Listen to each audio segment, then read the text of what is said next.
स्वागत है आप सभी दर्शकों का। आप देख रहे हैं आज की खबर और मैं हूं आपके साथ प्रगति ठाकुर।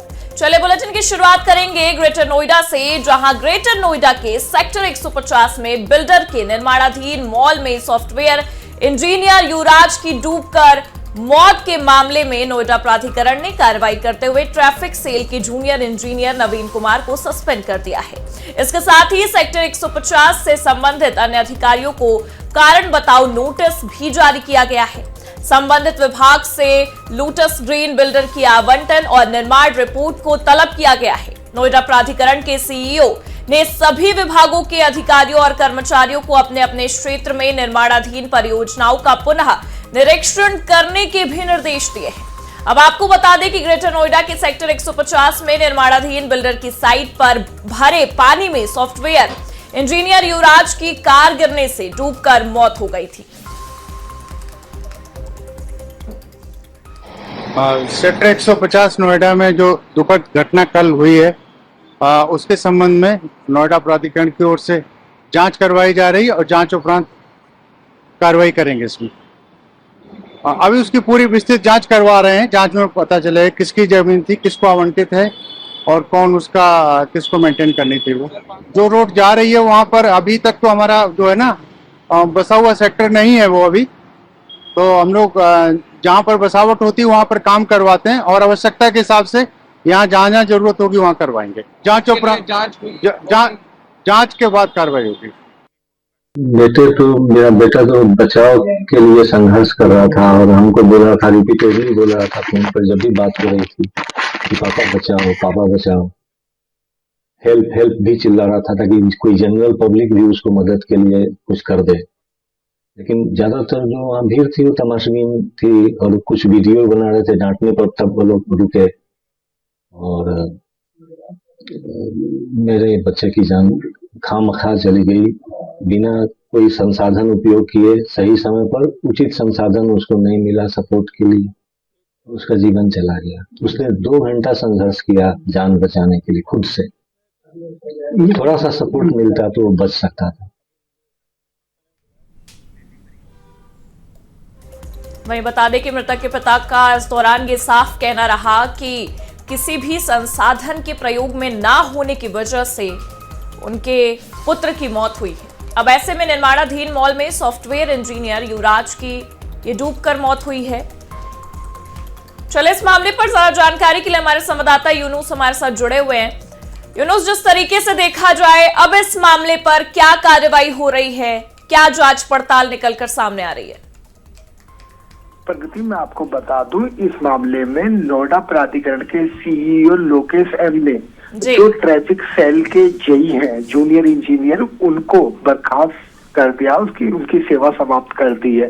साथ ही जो उस सेक्टर 150 में संबंधित जो भी कर्मचारी और अधिकारी हैं उनको कारण बताओ नोटिस दिया है। साथ ही जो नोएडा में अपने सभी संबंधित अधिकारियों को अपने अपने क्षेत्र में जो निर्माण हो रहे हैं उनकी सुरक्षा के मद्देनजर फिर से उनका निरीक्षण करने के आदेश दिए हैं। और आपको बता दें ये जो पूरा मामला है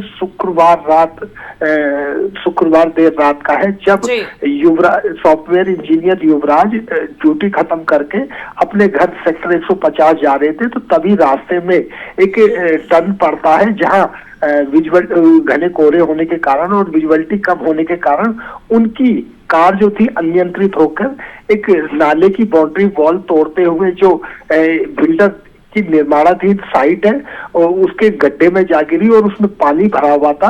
तो और जो युवराज की कार गड्ढे में जाके पानी में गिर जाती है तो बाकायदा युवराज अपने आप को बचाने के लिए उस कार से बाहर निकलते हैं और कार की छत पर बैठ जाते हैं। अधिक पानी होने के कारण वो बाकायदा अपने घर में मदद के लिए। पूरे मामले को लेकर जो परिजन है मृतक के, उनका क्या कुछ कहना है? किस तरीके की वो मांग करते नजर आ रहे हैं और क्या कारण बताया है उन्होंने अपने बच्चे की मौत को लेकर? अगर परिजनों की माने तो परिजनों का आरोप है कि जो प्रशासन है, प्रशासन के पास जो पूरे जो संसाधन ना होने के चलते उनके बच्चे की जान चली गई। उनका आरोप है कि यदि सही टाइम पर मेरे बच्चे को मदद मिल जाती तो शायद आज उसकी जिंदगी बच जाती।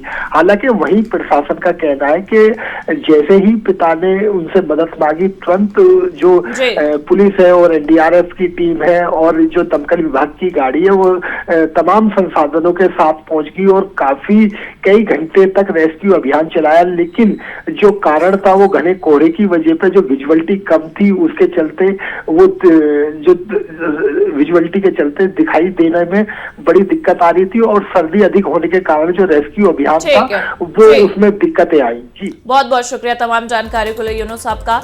बता दें कि निर्माणाधीन मॉल में सॉफ्टवेयर इंजीनियर युवराज की डूबकर मौत के मामले में नोएडा प्राधिकरण ने कार्रवाई करते हुए ट्रैफिक सेल के जूनियर इंजीनियर नवीन कुमार को सस्पेंड कर दिया है। उनके परिजन भी लगातार कार्रवाई की मांग कर रहे हैं। और इसी के साथ रुक करेंगे राजधानी लखनऊ का, जहां लखनऊ में आज से देश भर की विधानसभाओं के अध्यक्ष जुटेंगे। दरअसल लखनऊ में 19 से 21 जनवरी तक राष्ट्रीय पीठासीन अधिकारियों के सम्मेलन का आयोजन किया जा रहा है। 3 दिनों तक चलने वाले इस सम्मेलन में सभी राज्यों और केंद्र शासित प्रदेशों की विधानसभाओं के अध्यक्ष, विधान परिषदों के सभापति तथा संसद के वरिष्ठ पदाधिकारी भाग लेंगे। आयोजन की मेजबानी विधानसभा अध्यक्ष सतीश महाना करेंगे। ये बड़ी खबर आपको बता रहे हैं, जहां लखनऊ में, उत्तर प्रदेश की राजधानी लखनऊ में आज से देश भर की विधानसभाओं के अध्यक्ष जुटने वाले हैं। दरअसल लखनऊ में 19 से 21 जनवरी तक राष्ट्रीय पीठासीन अधिकारियों के सम्मेलन का यह आयोजन किया जा रहा है, जिसके मद्देनजर देश भर की विधानसभाओं के अध्यक्ष जुटने वाले हैं। और इतना ही नहीं, बता दें कि इस आयोजन की मेजबानी खुद विधानसभा के अध्यक्ष सतीश महाना करेंगे। और ज्यादा जानकारी के लिए हमारे सहयोगी नीरज हमारे साथ जुड़े हुए हैं। नीरज, क्या कुछ देखने को मिल रही है तैयारी, क्योंकि देश भर की विधानसभाओं के अध्यक्ष लखनऊ में उपस्थित होने वाले? ये बिल्कुल प्रगति, देखिए आज का दिन बहुत खास है, खासतौर पर उत्तर प्रदेश की राजधानी लखनऊ और विधानसभा के लिए आज पूरे देश भर के जो विधानसभा अध्यक्ष हैं वो यहाँ पर होंगे और सतीश महाना जो विधानसभा अध्यक्ष है उत्तर प्रदेश के, वो उनकी मेजबानी करेंगे और आनंदीबेन पटेल इस पूरे कार्यक्रम का उद्घाटन करेंगे। मुख्यमंत्री भी मौजूद होंगे और इसका मुख्य उद्देश्य यही है कि लोग एक दूसरे के विधानसभा की कार्रवाई को समझे, किस तरह से शांतिपूर्वक विधानसभा की कार्रवाई चलाई जाती है, किस तरह से कार्य किया जाता है आपस में अलग अलग राज्यों में। तो ये इसका उद्देश्य है और 3 दिनों तक चलने वाला ये सम्मेलन आज से शुरू होगा और 21 को समाप्त होगा। और अयोध्या भी जाने का इनका प्रोग्राम बताया जा रहा है। ये सभी जो विधानसभा अध्यक्ष है, पीठासीन अधिकारी हैं, ये सभी लोग जाएंगे, अयोध्या का दर्शन भी करेंगे और उत्तर प्रदेश का भ्रमण भी करेंगे और देखेंगे कि क्या कुछ अयोध्या में हुआ है, किस तरह से निर्माण हुआ है, किस तरह से भक्ति भाव में अयोध्या है। और ये 3 दिनों तक ये सम्मेलन चलने वाला है। 4थी बार उत्तर प्रदेश में आयोजित किया जा रहा है ये सम्मेलन। जी, और जिस तरीके से देखा जाए नीरज, ये 3 दिवसीय जो ये सम्मेलन है, एक तरीके से बहुत बड़ी बात है। उत्तर प्रदेश में जिस तरीके की कह सकते हैं चीजें हुई है, योजनाएं लागू हुई हैं, उसके मद्देनजर भी आपको चीजें देखने को मिल सकती हैं क्या? बिल्कुल प्रगति, देखिए उत्तर प्रदेश में किस तरह से विकास हुआ है और राज्यों में किस तरह से कार्य हो रहा है, ये तमाम चीजें आपस में लोग समझेंगे। और चूंकि सभी विधानसभा अध्यक्ष हैं कि उनके यहाँ किस तरह से कार्रवाई चलाई जाती है, यहाँ पर किस तरह से कार्रवाई चलाई जाती है, ये तमाम चीजें आपस में साझा किया जाएगा। बहुत ही महत्वपूर्ण दिन है आज लखनऊ में। वीवीआईपी का पूरा जमवाड़ा देखने को मिलेगा और एक तो नहीं, करीब 2 से 3 से 4 दर्जन वीवीआईपी आज शहर में रहेंगे और विधानसभा के आसपास की जो सुरक्षा है वो बढ़ा दी गई है और वहां पर ट्रैफिक डायवर्जन कर दिया गया है, जिससे कि किसी तरह की कोई दिक्कत नहीं। बहुत बहुत शुक्रिया तमाम जानकारियों के लिए नीरज आपका। बता दें कि 3 दिनों तक चलने वाले इस सम्मेलन में सभी राज्यों और केंद्र शासित प्रदेशों की विधानसभा के अध्यक्ष, विधान परिषदों के सभापति तथा संसद के वरिष्ठ पदाधिकारी भी भाग लेंगे। लखनऊ में यह भव्य आयोजन किया जा रहा है, जिसके मद्देनजर हमारे सहयोगी नीरज ने भी बताया कि ये जो अध्यक्ष है, जो देश भर के अध्यक्ष लखनऊ में उपस्थित होने वाले हैं, वो अयोध्या जी भी जा सकते हैं, वहां पर भी रामलला के दर्शन कर सकते हैं। हालांकि आपको जानकारी दे दें कि 3 दिवसीय यह कार्यक्रम है, जिसमें तमाम अध्यक्ष, बड़े दिग्गज आपको देखने को मिल सकते हैं। इस आयोजन की मेजबानी खुद विधानसभा के अध्यक्ष सतीश महाना करने वाले हैं। वरिष्ठ पदाधिकारी भी भाग लेंगे और इसे लेकर सुरक्षा व्यवस्था जो है ये राजधानी लखनऊ में कड़ी कर दी गई है। विधानसभा परिसर के आसपास सुरक्षा व्यवस्था बढ़ा दी गई है और सबसे बड़ी बात कि आज पूरे राजधानी लखनऊ में वीवीआईपी मूवमेंट देखने को मिल सकता है।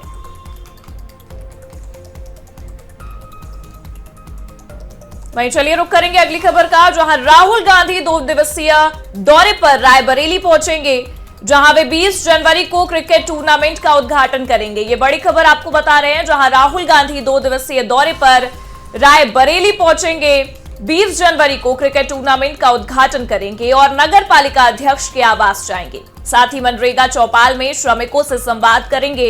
वहीं आपको बता दें कि 21 जनवरी को VMO गेस्ट हाउस में कांग्रेस नेताओं से मिलकर संगठनात्मक मुद्दों पर भी चर्चा करेंगे। पार्टी उनके आगमन पर अपनी संगठनात्मक ताकत का प्रदर्शन करेगी। राहुल गांधी 2 दिवसीय दौरे पर पहुंचेंगे रायबरेली, जहां 20 जनवरी को क्रिकेट टूर्नामेंट का उद्घाटन करने वाले हैं और नगर पालिका अध्यक्ष के आवास पर भी जाएंगे। इतना ही नहीं, 21 जनवरी को बताया जा रहा है कि VMO गेस्ट हाउस में कांग्रेस नेताओं से मिलकर संगठनात्मक मुद्दों पर भी चर्चा करेंगे नेता प्रतिपक्ष राहुल गांधी। वहीं पार्टी उनके आगमन को लेकर तैयारियां भी तेज कर चुकी है, अपनी संगठनात्मक ताकत का प्रदर्शन करेगी। इसके लिए तैयारियां भी देखी जा रही हैं रायबरेली में। ये 2 दिवसीय दौरा है राहुल गांधी का। बता दें कि 21 जनवरी को वो कांग्रेस नेताओं की बैठक ले सकते हैं, संगठनात्मक मुद्दों पर चर्चा करेंगे। साथ ही ये बताया जा रहा है कि पार्टी संगठनात्मक ताकत का प्रदर्शन करेगी इस दौरान। चलिए इस मामले पर ज्यादा जानकारी के लिए हमारे सहयोगी ओम हमारे साथ जुड़े हुए हैं। ओम, क्या कुछ तैयारियां देखने को मिल रही हैं राहुल गांधी के 2 दिवसीय दौरे को लेकर?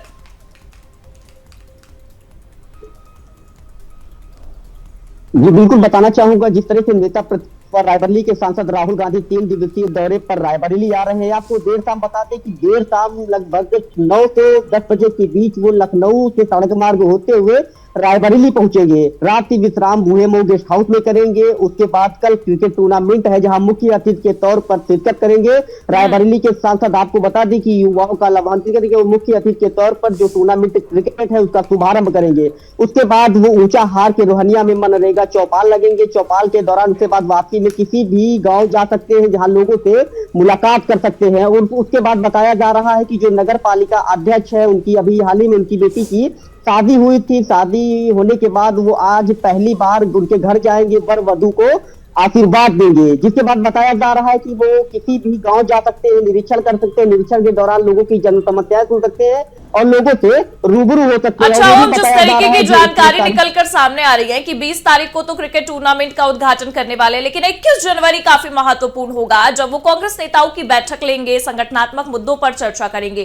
क्या इसे लेकर कुछ जानकारी निकलकर सामने आ रही है? कांग्रेस नेताओं का क्या कहना है इस मामले को लेकर?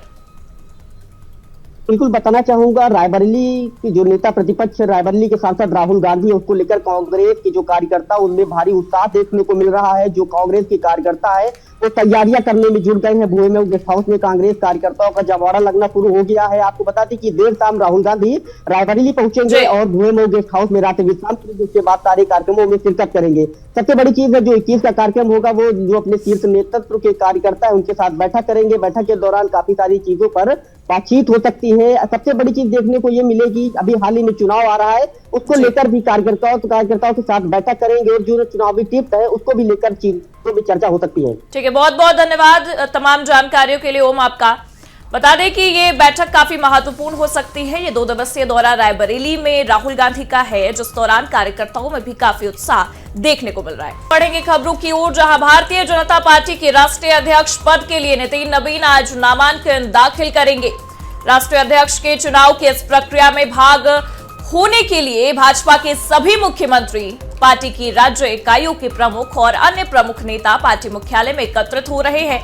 नितिन नवीन के पार्टी के 12वें राष्ट्रीय अध्यक्ष के रूप में निर्विरोध चुने जाने की संभावना है, क्योंकि प्रधानमंत्री नरेंद्र मोदी और गृह मंत्री अमित शाह सहित पार्टी नेतृत्व इस पद के लिए उनकी उम्मीदवारी का समर्थन कर रहा है।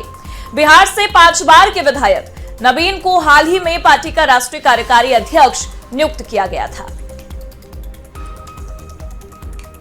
अब ऐसे में बता दें कि राष्ट्रीय अध्यक्ष पद के लिए नितिन नबीन आज नामांकन भी दाखिल कर सकते हैं। अब ऐसे में बता दें कि राष्ट्रीय अध्यक्ष के चुनाव की इस प्रक्रिया में भाग होने के लिए भाजपा के सभी मुख्यमंत्री, पार्टी के प्रमुख नेता मुख्यालय में एकत्रित हो रहे हैं।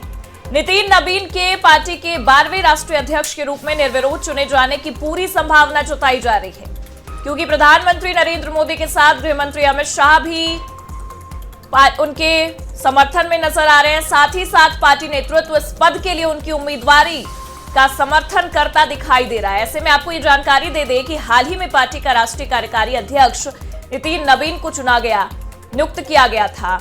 अब ऐसे में आज वो नामांकन भी दाखिल करेंगे, जिसे लेकर राष्ट्रीय अध्यक्ष पद के लिए ये काफी महत्वपूर्ण समझा जा रहा है। और सबसे बड़ी बात, जहां एक तरफ राष्ट्रीय कार्यकारी अध्यक्ष के लिए नियुक्त किया गया था, वहीं दूसरी तरफ राष्ट्रीय अध्यक्ष की भी बातें अब समझ में आ रही हैं, जिसके मद्देनजर आपको ये जानकारी दे दें कि प्रधानमंत्री मोदी और गृह मंत्री अमित शाह के साथ साथ जो पूरे पार्टी के तमाम नेता हैं, उनका समर्थन भी मिलता नितिन नबीन को इस वक्त नजर आ रहा है। राष्ट्रीय कार्यकारी अध्यक्ष के बाद अब राष्ट्रीय अध्यक्ष को लेकर भी प्रधानमंत्री मोदी और गृह मंत्री अमित शाह नितिन नबीन को समर्थन करते दिखाई दे रहे हैं। उनके नेतृत्व में नितिन नबीन की उम्मीदवारी का समर्थन इस वक्त पूरा दिखाई दे रहा है। और वही रुख करेंगे बिहार का, जहां बिहार के मुजफ्फरपुर जिले में पुलिस के विशेष एक्शन अभियान से अपराधियों में हड़कंप मच गया है। बता दें, सम्राट की पुलिस ने ऐसा एक्शन दिखाया कि अपराधी या तो थाने की दहलीज पर सिर झुकाने को मजबूर हुए या फिर अपने घरों को बुलडोजर के नीचे जाते देख सन्न रह गए। बता दें, एसएसपी कांतेश मिश्रा के सख्त आदेश पर जिले के 46 थाना क्षेत्रों में एक साथ महाअभियान चला, जिसमें पुलिस ने फरार अपराधियों के खिलाफ 299 ठिकानों पर बुलडोजर कार्रवाई कर साफ संदेश दे दिया कि अपराध करोगे तो अंजाम भुगतोगे।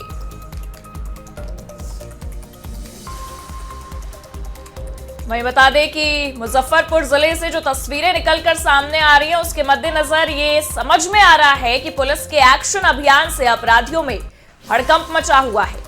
सम्राट की पुलिस ने ऐसा एक्शन दिखाया है कि अपराधी या तो थाने की दहलीज पर सिर झुकाने के लिए मजबूर हुए हैं या तो अपने घरों को बुलडोजर के नीचे जाते देखकर सन्न रह गए हैं। इससे यह साफ समझ में आ रहा है कि सम्राट की पुलिस का एक्शन अपराधियों पर भारी पड़ता नजर आ रहा है। इस वक्त बिहार में जो तस्वीरें बयां कर रही हैं, उसके मद्देनजर आपको बता दें कि पुलिस के इस एक्शन को देखते हुए अपराधियों में हड़कंप मचा हुआ है। यह एक्शन अभियान अपराधियों के लिए किसी बुरे सपने जैसा समझा जा रहा है, क्योंकि आपको बता दें कि जहां पुलिस ने एक तरफ एक्शन दिखाया, वहीं दूसरी तरफ अपराधी थाने की दहलीज पर सिर झुकाने को मजबूर हो गए।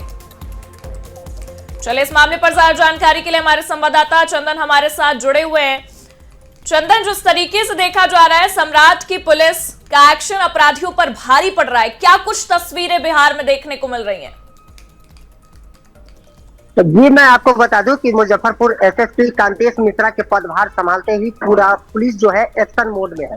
कल जो है एक महाअभियान चलाया गया और उस महाअभियान के तहत 46 थानों में लगभग 299 जगहों पर यह कार्रवाई की गई, जहां पर 310 अपराधियों की सूची तैयार की गई। हालांकि पुलिस के बुलडोजर वाली कार्रवाई की वजह से 46 अपराधियों ने आत्मसमर्पण कर दिया।